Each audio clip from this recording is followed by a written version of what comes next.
નમસ્કાર સૌ દર્શક મિત્રો. આજનો મારો ટોપિક છે કે નવા વર્ષના નવા નિયમો. આમ તો હિન્દુ કેલેન્ડર મુજબ આપણું નવું વર્ષ તો દિવાળીએ જ શરૂ થઈ જાય છે અને આ નવા વર્ષે આપણે ઘણા બધા નિયમો પણ લઈ જ લીધા હશે. આમ છતાં પણ ઘણાને આ નિયમોનું પાલન ના થઈ શક્યું હોય ને એવું પણ બની જ શકે.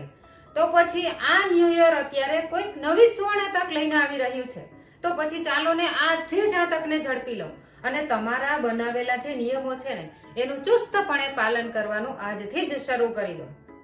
જેમ કે કોઈ બિઝનેસમેન હોય ને તો એ પોતાની કંપનીમાં આ વર્ષે કેટલી ગ્રો કરાવવી કે કંપનીનું કેટલું એક્સપાન્ડ કરવું ને આવા અનેક વિચારોમાં અનેક નિયમોમાં સતત વિચારતો રહે છે. એવી જ રીતે કોઈ હાઉસવાઈફ હોય ને તો પણ એ પણ એવો જ કોઈ પ્લાન કરતી હોય કે મારે આ વર્ષે મારા આ હાઉસને કેટલું રિનોવેટ કરવું છે કે મારે એમાં કેટલી સાજ સજાવટ ભરવાની છે, કેટલું બજેટ ફાળવવું છે, આવા ઘણા બધા પ્લાન કરતી હોય છે.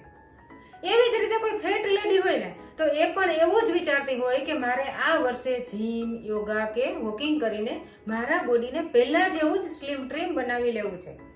આવા તો ઘણા બધા નિયમો હોય. એવી જ રીતે સ્ટુડન્ટને પણ કોઈ એવા નિયમો હશે કે મારું આ વર્ષ તો આમ જ જતું રહ્યું છે, તો પછી મારું આવનારું વર્ષ માટે મારે પ્રી પ્લાનિંગ કરીને જ સ્ટડી કરવું છે, જેથી કરીને હું મારા સ્ટડી ઉપર ફોકસ પણ વધારી શકું અને મને રિઝલ્ટ પણ સારું મળી શકે.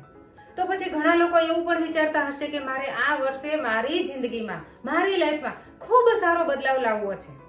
એવી જ રીતે કોઈ રીડિંગ કે રાઇટિંગ કરતું હશે ને તો એ પણ કોઈક પોતાના એવા જ નિયમો બનાવ્યા હશે કે મારે આ વર્ષે રોજના આટલા પેજ રીડિંગ કરી જ લેવા છે અથવા તો મારે રોજનું આટલું રાઇટિંગ કરવું જ છે. અરે આવા તો ઘણા બધા નિયમો છે અને આવા નાના નાના નિયમોથી જ આપણી જિંદગીમાં મોટો બદલાવ આવે છે, ધરખમ બદલાવ આવે છે. એ આપણને ખુદને પણ ખબર હોતી નથી અને આવા નાના નાના નિયમો આપણે ખુદે બનાવવા પણ જોઈએ. પરંતુ આ બધા જ આપણા બનાવેલા નિયમોને આપણે ક્યારે રફે દફે કરી નાખીએ છીએ ને એ આપણને ખુદને પણ ખબર હોતી નથી અને આખું વર્ષ આપણે જ્યાં હોય ને ત્યાં આમ જ જતું રહે છે, કારણ કે આપણે કોઈ નિયમોનું ક્યારેય પાલન જ નથી કર્યું હોતું. તો ચાલો ને આપણે જે દિવાળીએ આપણા બનાવેલા નિયમો છે એમને ફરીથી રીપ્લાનિંગ કરીને ફરીથી આપણા જીવનમાં અપ્લાય કરીએ અને દૃઢ સંકલ્પ લઈએ કે આપણે એનું ચુસ્તપણે પાલન કરીશું જ.